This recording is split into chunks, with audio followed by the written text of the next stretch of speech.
அவ்வளவு நேரம் பயன்படுத்துவேன் என்று தெரியாது. இருந்தாலும் அனைவருக்கும் வணக்கம். அழைத்தமைக்கு நன்றி. நாஞ்சில் நாடன் சார் பார்க்கறதுக்கு கிடைத்தது மிகப்பெரிய வாய்ப்பு. பார்ப்பது அல்ல, பல நேரங்களில் பார்வை என்பது தரிசனமாகத்தான் இருக்கும்.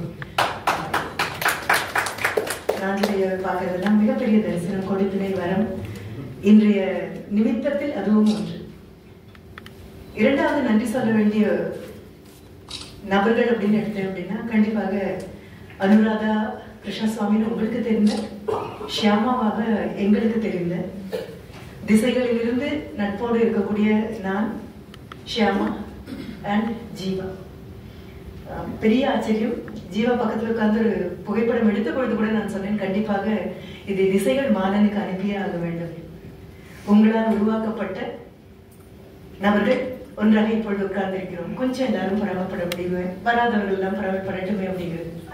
ஜீவாவுக்கு தனிப்பட்ட முறையில் நன்றி. இது 3வது முறையாக என்னுடைய ஓவியம் வந்திருக்கு. அது பரிணாம வளர்ச்சியாகவும் இருக்கு, பரிதாப வளர்ச்சியாகவும் இருக்கு. பட் நன்றிலெஸ், தேங்க்யூ எவர் சோ மச். ஷியாமாவுடைய எழுத்து அனுராதா கிருஷ்ணசுவாமி என்ற மொழிபெயர்ப்பாளருடைய எழுத்து நான் முதல் முறையாக இதில் பார்க்கிறேன். இதனால இதுல ஒரு பாணி இருக்கு அப்படின்லாம் என்னால சொல்ல முடியாது.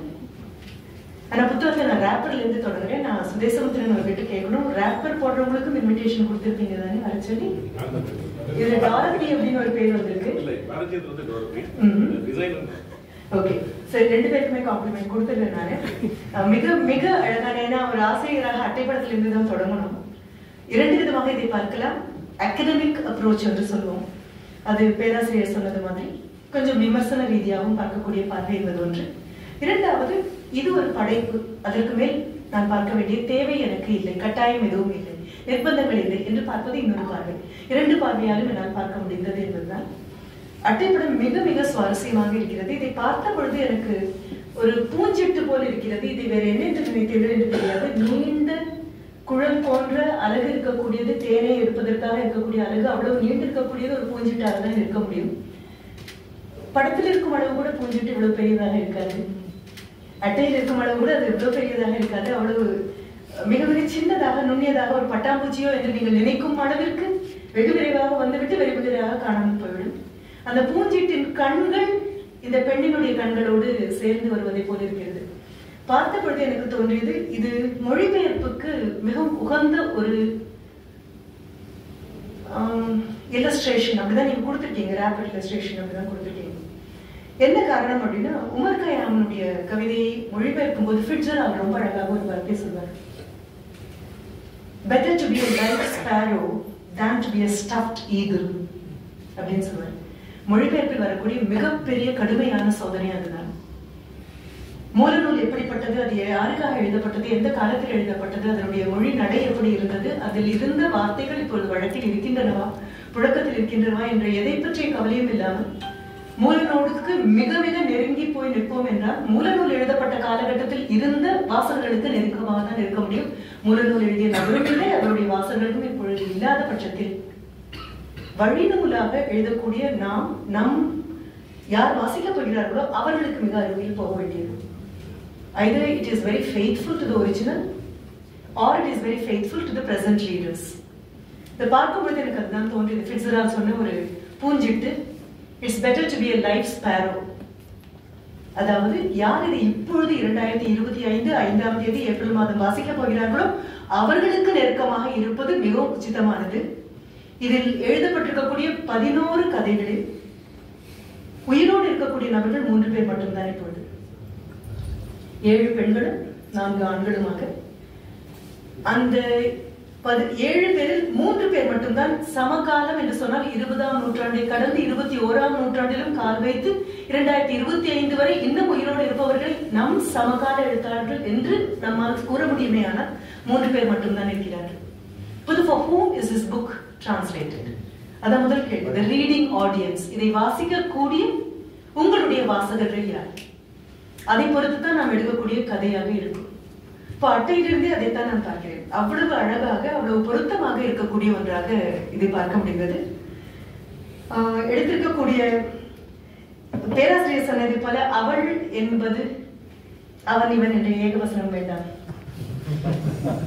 அவள் இவள் என்ற ஏகவசனம் வேண்டாம். அது விகடனோடு கூட எனக்கு ஒரு சின்ன கருத்து வேறுபாடு வந்தது. அவள் விகடன் என்றால் நான் வாங்க மாட்டேன், எவளை குறிப்பீர்கள் என்று. அது சின்ன, it can be absolutely personal, இதுல வேற ஒண்ணும் இல்லை. ஆனாலும் ஒருமையில் விழிக்கும் பொழுது நான் ஒரு நாளும் திரும்பி பார்க்காத பெண்மணி. அவ்வளவுதான். நான் ஒருமை அல்ல. இல்லை ஏதாவது ஜெயகாந்தன் சொல்வதை போல என் சுயம் பறந்துபட்டது என்று வேண்டுமானால் சொல்லலாம். பலரை உள்ளடக்கி இருக்கக்கூடிய ஒரு நபரை ஒருமையில் அழைக்கும் பொழுது நான் அழைக்க மாட்டேன், அழைத்தால் திரும்பியும் பார்க்க மாட்டேன், அவ்வளவுதான். ஆனால் இதில் இன்னொரு சிக்கலும் வருகிறது. அனுராதா கிருஷ்ண சுவாமி ஒவ்வொரு படைப்பாளரை பற்றியும் அவர் என்றுதான் அழைத்திருக்கிறார். இந்த அவர் என்று போடும் பொழுது எனக்கு இது ஆனா பெண்ணா என்று கண்டுபிடிப்பதற்கு I had to do a bit of research. Nirmal Verma என்ற பெயர் வரும்பொழுது கண்டிப்பாக நமக்கு தெரியும், ஹிந்தி வடமொழி உலகத்தில் பார்ப்பீர்களே ஆனால் நிர்மல் என்ற வார்த்தை நிர்மலா என்று நீண்டால் மட்டும்தான் தென்னிந்தியாவுக்குள் வருகிறோம். மற்றபடி Nirmal is common for both men and women. Nirmal Varma அவர் கூறுகிறார், அவர் இதெல்லாம் பரிசுகள் வாங்கி இருக்கிறார், அவர் செய்திருக்கிறார், அவர் ஒவ்வொருவரை பற்றியும் அவர் அவர் அவர் என்று குறிப்பிட பொழுது என்னுடைய முதல் பக்கத்தில் நான் செய்த முதல் வேலை யாரெல்லாம் பெண் யாரெல்லாம் ஆண் என்று அடையாளம் கண்டுகொள்வது. எழுத்தில் அது கண்டிப்பாக தெரியும். ஒரு பெண் அணுகும் பொழுது ஒரு ஆண் அணுகும் பொழுதும் அல்லது ஒரு ஆண் பெண்ணாக தன்னை பாவித்துக் கொண்டு அணுகும் பொழுதும் அந்த வித்தியாசங்கள் கண்டிப்பாக தெரியக்கூடிய ஒன்றுதான். ஒருவேளை பெண்ணாக இருந்து படிக்கும் போது இன்னும் ஆழமாகவும் அழுத்தமாகவும் தெரியுமோ என்னவோ. இன்னொன்று, இந்த கதைகளில் நான் கேட்டேன் அனுராதா மேடம் கிட்ட, ஷியாமான் சொன்ன இன்னும் இயல்பாக இருக்கு எனக்கு. அவங்க கிட்ட கேட்ட பொழுது நான் சொன்னேன், உருது எல்லாம் ஹிந்திக்கு வந்து ஹிந்தியிலிருந்து ஆங்கிலத்திற்கு வந்து அப்படின்னு கேட்கும்போது she said, இல்ல உருது நான் படிச்சிருக்கேன் அப்படின்னு சொன்னாங்க. எனக்கு அது ரொம்ப சந்தோஷமாகவும் ஆச்சரியமாகவும் இருந்தது. உருது எழுதும் பாணியே வேறு. அதற்கு பின் நாங்கள் இருவரும் உருதில் இருக்கக்கூடிய வார்த்தைகள் எப்படி நம் புழக்கத்துக்குள் வந்துவிட்டன என்பதை பற்றியும் பேசிக் கொண்டிருந்தோம். முதலாவதாக, ஒரு மொழிபெயர்ப்பாளன் கோட்டை வரைந்து விட்டு ஓவியத்தை தீட்ட ஆரம்பிக்கிறான் என்று புரிந்து கொள்ள வேண்டும். பெரும்பாலும் ஓவியத்தை முடித்த பின்பு கோடு போடுவது அல்லது ஒரு கோலத்தை போடுவதற்கு முன்னால் கோடுகளை போடுவது அல்லது கோடுகளை தாண்டாமல் கோலங்கள் போடுவது இல்லாமல் you have been given a frame.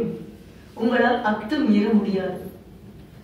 அந்த வட்டத்தை விட்டு உங்களால் வெளியே போக முடியாது, அந்த சதுரத்தை விட்டு உங்களால் வெளியே போக முடியாது. அது எந்த உருவத்தில் இருந்தாலும் அந்த உருவத்துக்கு நீங்கள் கட்டுப்பட வேண்டிய கடப்பாடுடன் அவராக இருக்கிறீர்கள். இந்த கடப்பாடு பல நேரங்களில் கழுத்தை நெரிக்கக்கூடிய ஒன்றாகவும் இருக்கும். ப்ரொஃபசர் நீங்க ரொம்ப அழகா சொல்லும் பொழுது நான் மனதுக்குள்ளதான் நினைச்சேன், a translator is not a judge. You don't advocate, you don't recommend, you don't sell. இது எதுவுமே பண்ண முடியாது. படைப்பாளருக்கு இருக்கக்கூடிய பரந்துபட்ட விசாலமான அந்த சுதந்திரம் ஒரு மொழிபெயர்ப்பாளருக்கு கண்டிப்பாக கிடையாது. மிகுந்த கட்டுப்பாட்டுக்குள் இருக்க வேண்டும். அதனால்தான் நான் சொன்னேன், அவர்களுடைய இந்த மொழிபெயர்ப்பு நூலில் இருக்கக்கூடிய பாணி என்பது அவருடையது அல்ல. நீண்ட வாக்கியங்களாக எழுதக்கூடிய நபர் குறுகிய வாக்கியங்களாக எழுதக்கூடிய ஒரு கதையை மொழிபெயர்க்கும் பொழுது அவருக்கு ஒரு பாணி இருக்க முடியாது. அதற்குள் அவர் அடைந்துதான் ஆக வேண்டும். அந்த காலத்திற்கு செல்ல வேண்டும். மொழிபெயர்ப்பாளர்களை நான் எப்பொழுதும் நினைக்கக்கூடிய ஒன்று, அவர்களை பற்றி மனதுக்குள் கர்வப்பட்டுக் கொள்வது என்னென்றால், இவர்கள் எல்லாம் காலம் கடத்திகள். அப்படி ஒரு வார்த்தை தமிழில் இல்லாவிட்டாலும் உருவாக்குவதில் எனக்கு ஒரு பிரச்சனையும் கிடையாது. காலத்தை கடத்தி கொண்டு செல்பவர்கள், நம்மை அறியாமல் அந்த காலத்திற்குள் கொண்டு போய் நம்மை நிற்க வைப்பவர்கள். நான் சொன்னதுபடி 7 பெண்கள் எழுதியிருக்கிறார்கள். அதில் 3 பேர் மட்டும்தான் உயிரோடு இருக்கிறார்கள். 4 ஆண்கள், 4 பேரும் இப்பொழுது உயிரோடு இல்லை. இவருடைய காலகட்டத்தை பார்த்தால் 1905, 6 அந்த காலகட்டத்தில் தொடங்கி 2000 பார்க்காமல் சென்றவர்கள் பாதி பேர், பாதியில் தொடங்கி 2000 தொட்டவுடன் சென்றவர் பாதி பேர். காலம் ஒரு தன்னை வைத்துக் கொண்டு ஒரு படைப்பாளியை எப்படியெல்லாம் செப்பனிடுகிறதோ அதை போலவே தான் அதை விட கடுமையான நிபந்தனைகள் ஒரு மொழிபெயர்ப்பாளருக்கு வந்து அமையக்கூடியது. ஷெல்லி மிக அழகாக சொல்வார், when you translate a poem, what is lost is the poesy என்பார். கடத்தும் பொழுது. ஆனால் அதிர்ஷ்டவசமாக ஒரு எழுத்தாளர் ஒரு மொழிபெயர்ப்பாளனாக மாறும் பொழுது கண்டிப்பாக அவன் காவு கொடுக்காமல் தக்க வைத்துக் கொள்ள வேண்டும் என்று பேராசைப்படுவது அந்த கவித்துவம். 11 கதைகளிலும் அந்த கவித்துவம் தாராளமாக இருக்கிறது. இன்னொன்று, ஒன்றை படிக்கும் பொழுது வேறொன்று நினைவுக்கு வருமையானால் அதுவே பாதி வெற்றி. நினைவுக்கு வந்தவுடன் அதையும் இதையும் பொருத்தி பார்க்கும் பொறுமை நமக்கு இருக்குமே ஆனால் அது 2வது வெற்றி. முதலாவதாக வரக்கூடியது சீமந்தம் என்று இட் இஸ் ஸ்டில் அவைலபிள்.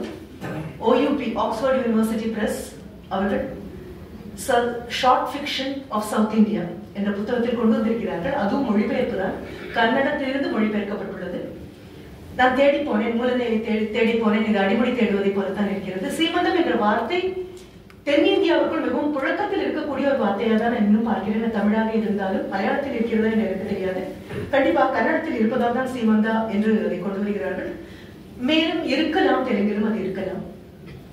அதை படிக்கும் போது எனக்கு கேத்ரின் மான்ஸ்ஃபீல்ட் கிடைத்தால் போய் தேடி பாருங்கள்.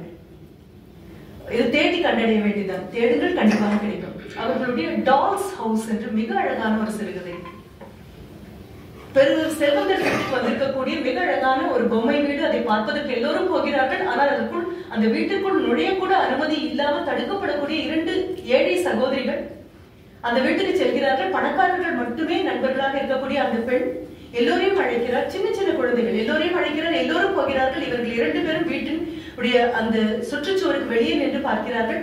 எட்டி உள்ளே பார்ப்பதற்காக உள்ளே போகும்போது விரட்டப்படுகிறார்கள். விரட்டப்பட்டு வெளியே ஓடி வரும்பொழுதும் இந்த 2 ஏழை சிறுமிகளும் அக்காவும் தம்பியும் ஒருவரை ஒருவர் பார்த்து கேட்கிறார்கள், நீ அந்த வீட்டை பார்த்தாய் அல்லவா, அந்த டால்ஸ் ஹவுஸ் அதை பார்த்தாய் அல்லவா, அதற்குள் இருக்கக்கூடிய இந்த ஜன்னலை பார்த்தாய் அல்லவா. விரட்டப்பட்டார்கள் என்ற எண்ணம் கூட இல்லாமல் அதற்குள் என்ன கண்டோம் என்றுதான். இந்த சீமந்தா என்பதில் வரக்கூடிய சீதா என்ற குழந்தைக்கு வேக வைத்த முட்டை மிகவும் ஆடம்பரமான ஒரு பொருள். அதனால்தான் நான் சொல்கிறேன், இது எழுதப்பட்ட காலம் 2000க்கு பின்னால் வந்திருக்குமா என்று எனக்கு தெரியாது. வந்திருந்தாலும் எழுதிய நபர் கண்டிப்பாக 19-20ஆம் நூற்றாண்டின் ஒரு பகுதி இருந்தது அல்லவா. சிக்கனம் என்பது மட்டும்தான் வாழ்க்கை முறையாக இருந்தது. வேக வைத்த முட்டை என்பது வீட்டில் உள்ள குழந்தைகளுக்கு கிடைக்காத ஒரு பொருளாக இருந்த காலகட்டத்தை நினைவு கூறக்கூடிய ஒரு நபராக படைக்கும் பொழுது சீமந்தம் நடக்கிறது. அப்பாவின் சகோதரிக்கு சீமந்தம் நடக்கிறது. குழந்தை அப்பாவின் கையை பிடித்துக் கொண்டு போகிறாள். அங்கே போனாலும் பணக்கார வீட்டு சீமந்தம். அத்தை அளவுக்கு அப்பா பணக்காரர் அல்ல. அங்கே போகும் பொழுதும் தனது உற்ற தோழி சொல்லி இருக்கிறாள், என்ன எல்லாம் கொடுப்பார்கள். அம்மாவிடம் 1000 கேள்விகள். சீமந்தம் என்றால் என்ன, எதற்காக சீமந்தம், எனக்கு சீமந்தம் நடக்குமோ, வந்தால் நீ வருவாயா. அம்மா சிரித்துக் கொண்டே சொல்கிறார், இல்லை எனக்கு சீமந்தம் நடந்த போது கொடுத்த உணவுகளை எல்லாம் நீ பார்த்திருப்பாயிரானே என்று. இவள் வயிற்றில் இருக்கும் பொழுது என்னவெல்லாம். மிக சுவாரஸ்யமாக போகக்கூடிய ஒன்று. தேர்ந்தெடுத்தமைக்கு மிகப்பெரிய நன்றி. சில கதைகள் உங்களை தீண்டி பார்த்து தொட்டு உங்களிடம் கேட்கும், என்னை ஒரு மொழிக்கு கொண்டு போவாயா என்று. அப்படிப்பட்ட கதைகள் மட்டும்தான் அவர் கையில் கிடைத்திருக்கிறது. அது படிக்கும் பொழுது அது உங்களை தொட்டு பார்க்கிறது. நான் இதை நல்ல காலம் தவற விடாமல் கைக்கு வந்து சேர்ந்தது நன் நிமித்தமாக இருந்தது. கடைசியில் குழந்தை அங்கே போகிறாள். அங்கே கர்ப்பிணியான பெண் யாரை கூப்பிட்டு இனிப்புகள் கொடுப்பாளோ, யாரை கூப்பிட்டு இந்த வேகவத்த முட்டைகளை கொடுப்பாளோ, அவர் கண் யார் மீது விழும் என்று எல்லாம் காத்துக் கொண்டிருக்கிறார்கள். கதையின் கதாநாயகியாக அந்த சிறிய பெண் சீதாவும் காத்துக் கொண்டிருக்கிறார். அவள் மேல் அந்த பார்வை விழுவதில்லை. இது மிக ஆழமான ஒரு ஏமாற்றம். வடுவாக பல்வேறு வாழ்க்கையில் கூட அது மிக சிறிய சம்பவம் என்று நினைக்கலாம். நமக்கு ஏற்படாததால் அது யாருக்கும் ஏற்படவில்லை என்று யோசிக்க முடியாது. திரிசங்கு என்று அடுத்தது அதனுடைய தலைப்பும் திரிசங்கு தானா அந்த வேற்று மொழியில் என்று தெரியவில்லை. நான் தேடி பார்த்தேன். Trishanku Indian context, in Indian context I think everybody will understand what is Trishanku. உளவியல் ரீதியாக எல்லா கதைகளுமே அதைத்தான் பார்க்கின்றன. உளவியல் ரீதியாக மிக மெல்லிய, மிக நுணுக்கமாக நாம் பார்க்க தவறக்கூடிய, பார்த்தாலும் புரிந்து கொள்ளாமல் போகக்கூடிய உணர்வுகளை தொட்டு தொட்டு மீட்டி மீட்டி எடுக்கிற ஒரு பண்புதான் திரிசங்கு.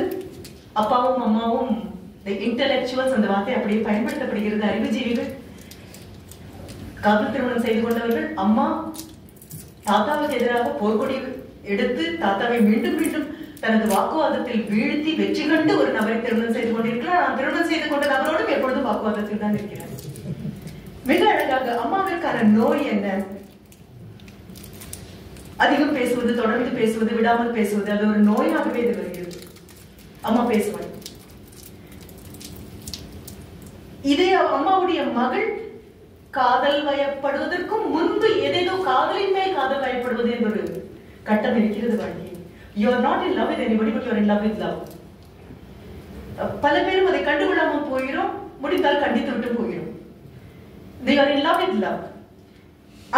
அந்த நிலையில் 10 பருவத்தில் இருக்கக்கூடிய அந்த குழந்தை 25 வயதில் தான் நான் காதல் வயப்பட்டேன் என்று சொல்லக்கூடிய அம்மாவிடம் அது அந்த காலம் 15 வயதிலேயே எங்களுக்கு அது வந்துவிடும் என்று சொல்லும் பொழுதெல்லாம் இயல்பாக அரவணைத்து கண்ணே மணியே என்று கூப்பிட்டு எதிர் வீட்டில் தன்னை பார்த்தாலே தன்னை பற்றி கேலியும் கிண்டலுமாக பேசக்கூடிய அந்த விடலை இருக்கக்கூடிய அந்த 18 ஆண்களை பற்றி அம்மாவிடம் புகார் செய்ய இந்த பெண் போகும்போது, பரவாயில்லை வீட்டுக்கு ஒரு நாள் அழைத்தா போயிட்டு அடுத்த நாள் அம்மா அவர்களை தேநீருக்காக அழைக்கிறார். தேநீருக்காக அவர்கள் வருகிறார்கள், நட்பு பாராட்டுகிறார்கள். இதெல்லாம் அம்மாவுக்கு சம்மதமாகத்தான் இருக்கிறது. ஒரு கட்டம் வரும்பொழுது அம்மாவுக்குள்ள இருந்து அம்மாவுடைய அப்பாவான அந்த தாத்தா வெளியே வந்து விடுகிறார். அம்மா தான் போராடிய போது, காதலுக்காக போராடிய போது அம்மா அல்ல, இப்போ தன் மகள் காதலித்து விடுவாளோ என்ற அச்சத்தில் இருக்கக்கூடிய அம்மா. அம்மாவின் இந்த நிலையை பார்க்கும் பொழுதுதான் இந்த திரிசங்கு. எப்பொழுது அம்மா தாத்தாவாக மாறுவாள், எப்பொழுது அம்மா அம்மாவாக இருப்பாள்? மிக அழகான ஒரு கேள்வி. அந்த வயதில் புதை பருவத்தை கடந்து வந்து அந்த நினைவுகளை தக்க வைத்துக் கொண்டிருந்தீர்கள் என்றால் நான் வாழ்த்துகள். தக்க வைத்துக் கொள்ளும் அளவுக்கு அழகான நினைவுகள் இருந்தால் நான் வாழ்த்துகள். அந்த பதிமூலத்தை கடந்து செல்லக்கூடிய குழந்தைகளை பார்க்கும் பொழுது கேவலமான கிண்டலான புன்னகை இல்லாமல் புரிந்து கொள்ளும் புன்னகை, இதை படித்த பின்பு வறுமையானால் நான் வாழ்த்துகள். மிக மிக நுணுக்கமான ஒன்று.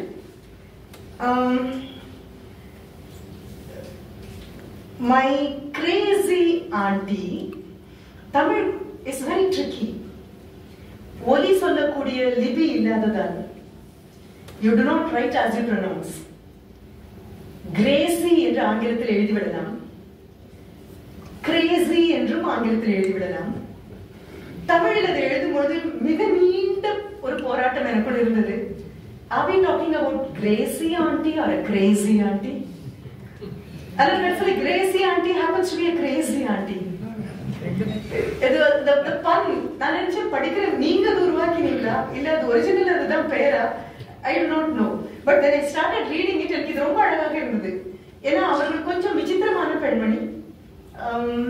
எப்படி இருப்பார் என்று உங்களால் அனுமானிக்க முடியாது.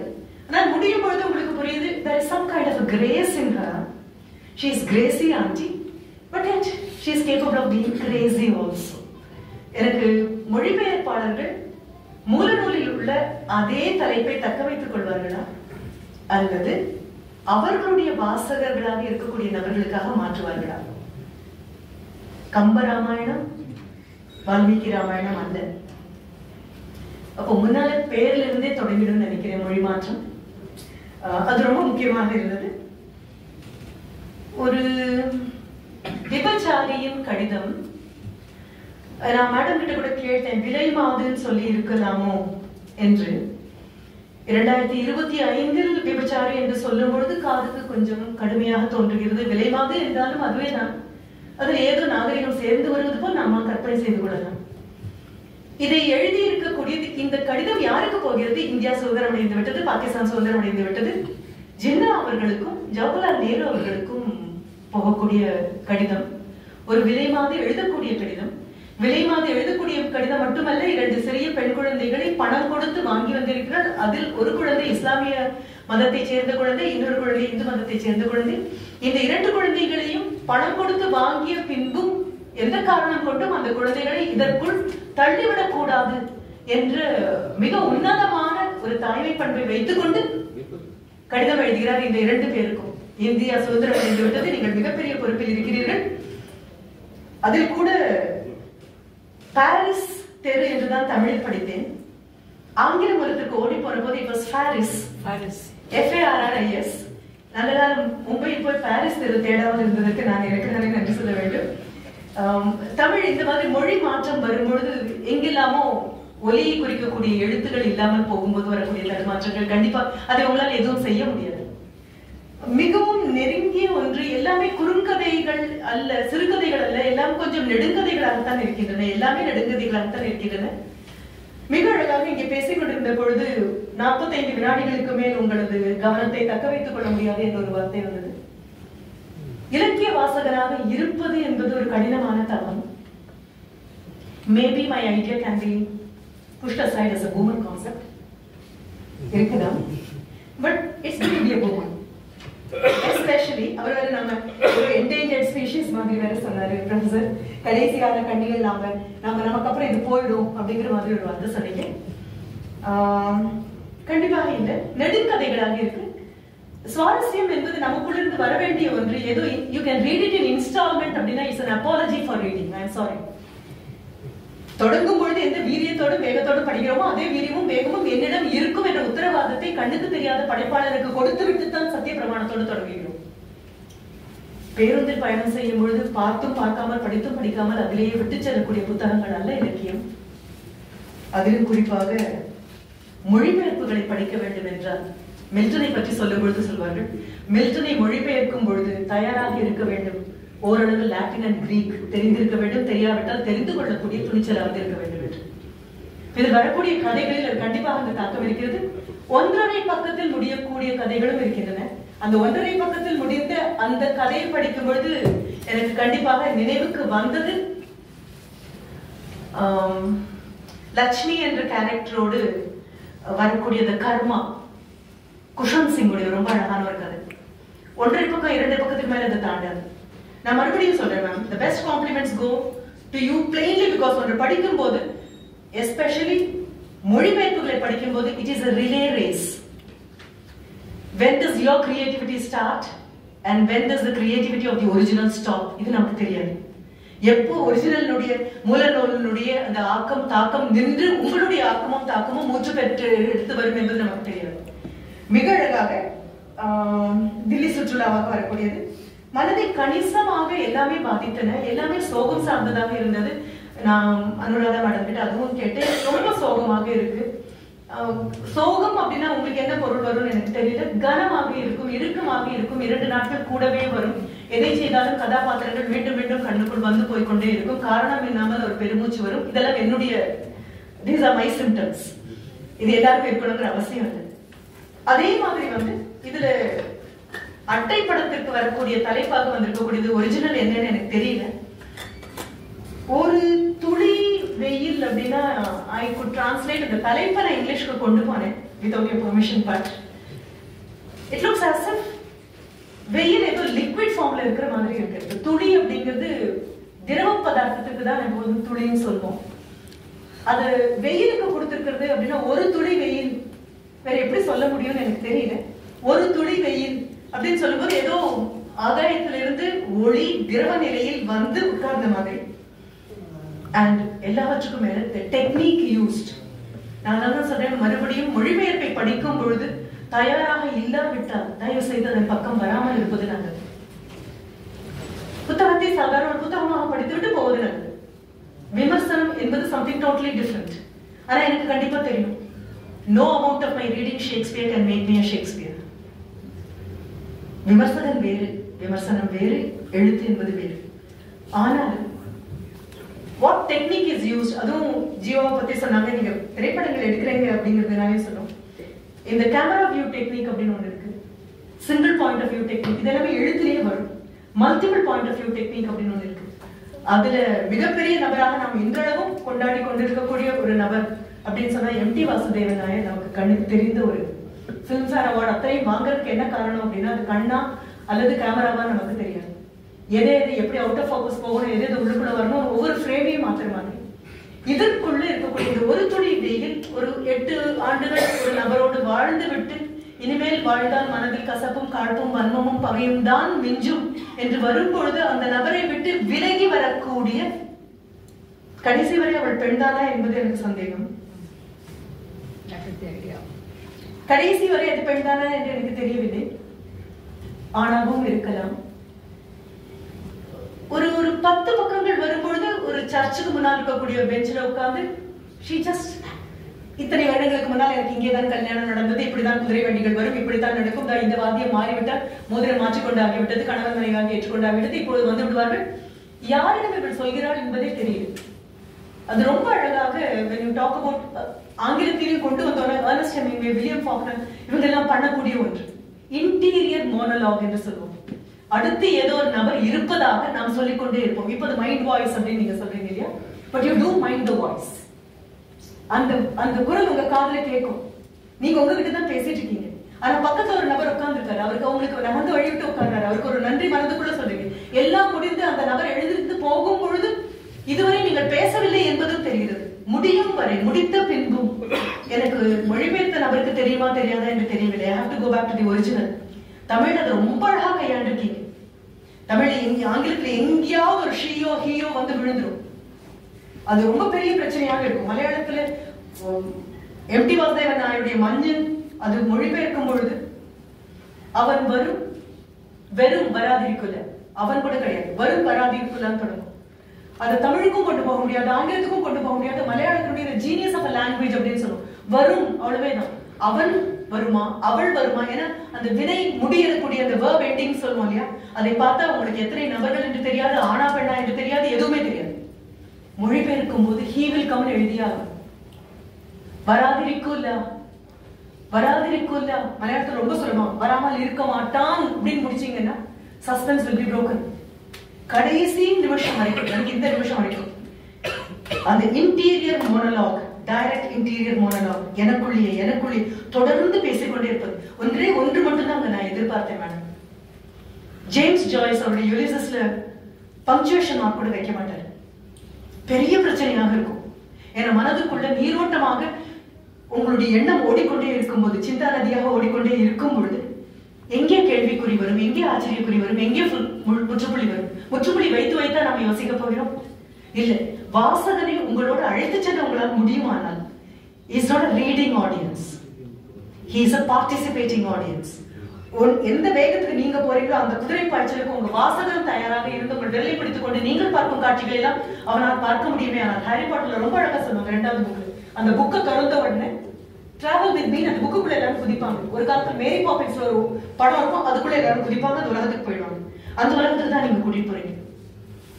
இந்த நிமிஷம் வரைக்கும் எனக்கு தெரியாது. நான் ஓடி போய் கண்டிப்பாக தேடி பார்க்கணும் ஒரிஜினல் எங்கேயாவது அந்த ரகசியத்தை கடைசி வரைக்கும் அவங்க உடைக்கவே இல்லை. அங்கே உட்கார்ந்து ஒரு 8 பக்கம் அளவுக்கு தனக்குள்ள அப்படியே நீரோடை மாதிரி நனவோடை ஓடிக்கொண்டே இருந்த அந்த நபர் ஆனா பெண்ணா எனக்கு தெரியாது. ஆனா ஒரு இடம் வரும்போது தெரியவும் வேண்டாம். தெரிந்து என்ன ஆக போகிறது? பேசியது எதையும் நான் கேட்கவே இல்லையே. தனக்குள்ளானே அந்த நபர் பேசிக் கொண்டிருந்தார். ரொம்ப அழகான எழுத்துறது. சைக்கலாஜிக்கல் ஃபிக்ஷனுக்கு உகந்த ஒன்று அது மட்டும்தான். எத்தனை பேர் மனதுக்குள்ளேயே இப்ப நான் பேசிட்டு இருக்கும்போது எத்தனை மைண்ட் வாய்ஸ் உள்ள போயிட்டு இருக்குன்னு எனக்கு தெரியாது. கடைசியாக இருக்கக்கூடியது அந்த வான்வேடிக்கை எல்லாமே போர்க்காலம். நீங்க அவங்களுடைய வாழ்க்கையை பார்த்தா தெரியும், யார் யார் எப்ப பிறந்து எப்ப இறந்தாங்க அப்படிங்கும்போது அந்த கதை அந்த காலத்தை கண்டிப்பாக உள்ளே கொண்டு வரும். மிகப்பெரிய பொறுமை வேண்டும், பொறுப்பு வேண்டும். மொழிபெயர்க்கப்பட்ட நூல்களை படிக்கும் பொழுது அதற்கான சுவாரஸ்யம் மொழிபெயர்ப்பு செய்யப்பட்ட புத்தகங்களில் அல்ல, கையில் இருக்கக்கூடிய அந்த நபர் அல்ல, எனக்கு தெரிந்த நபரின் புத்தகம் என்பதனால் அல்ல, எனக்குள் இருந்து அது வந்தாலே அல்லாமல் வாசிப்பு முழுமை அடையாது. கடைசியாக வரக்கூடியது நான் சொன்னேன், 3 பேர் இன்னும் உயிரோடு இருக்கிறார்கள் அப்படின்னு சொல்லி.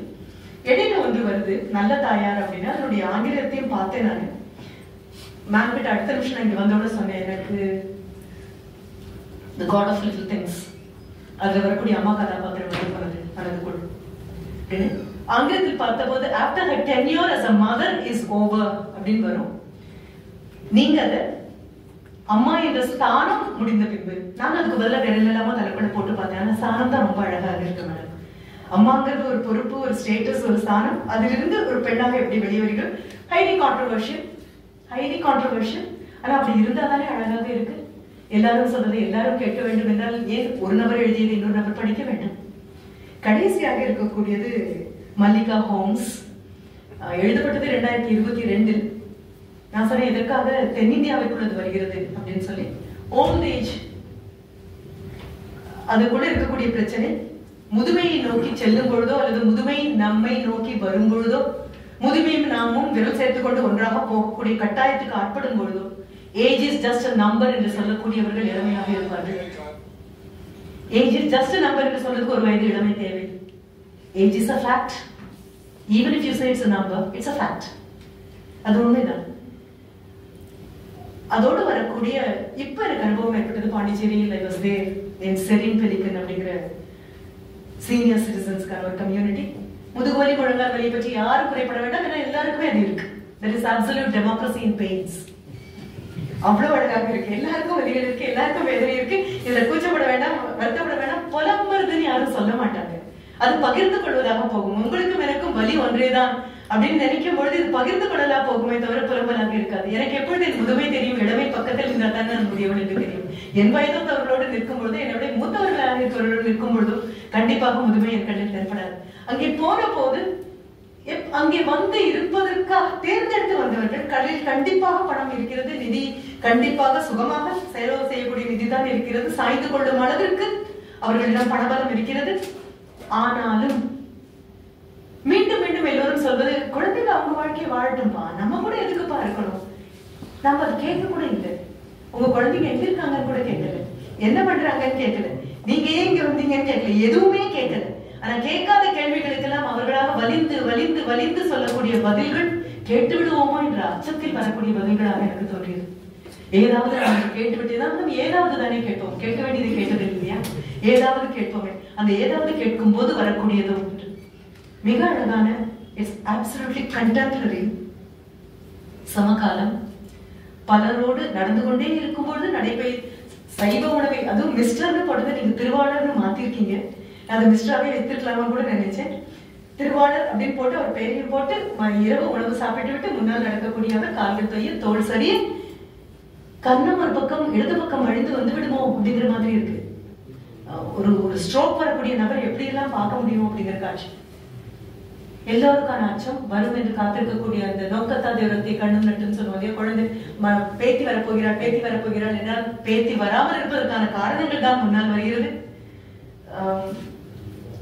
ரொம்பவே அசைக்கும் பாருங்கள்.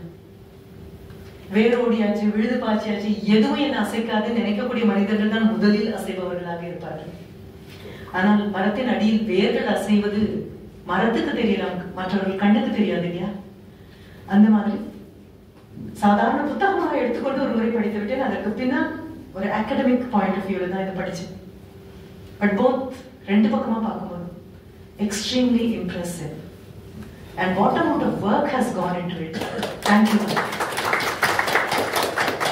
எத்தனை உழைப்பு, எத்தனை உழைப்பு, எத்தனை உழைப்பு. Because you are not searching for equals இல்லமா, equivalent மொழி. இந்த மொழியில சொன்ன மாதிரி இந்த மொழியில வார்த்தை கிடைக்குமா, இந்த மொழியில வார்த்தை கிடைக்குமா, இது வேண்டாம் இது வேண்டாம் இது வேண்டாம் அப்படின்னு எதை செலக்ட் பண்ணுவீங்கன்னு எனக்கு தெரியும். Best among the inappropriate words. இது பொருத்தமல்ல, இது பொருத்தமல்ல, இது பொருத்தமல்ல, இருப்பதில் இதை வைத்துக் கொண்டு ஓட்டலாம் அப்படின்னு மிக மிக அழகாக இருக்கிறது. நன்றி மேம், வாய்ப்பிற்கு நன்றி.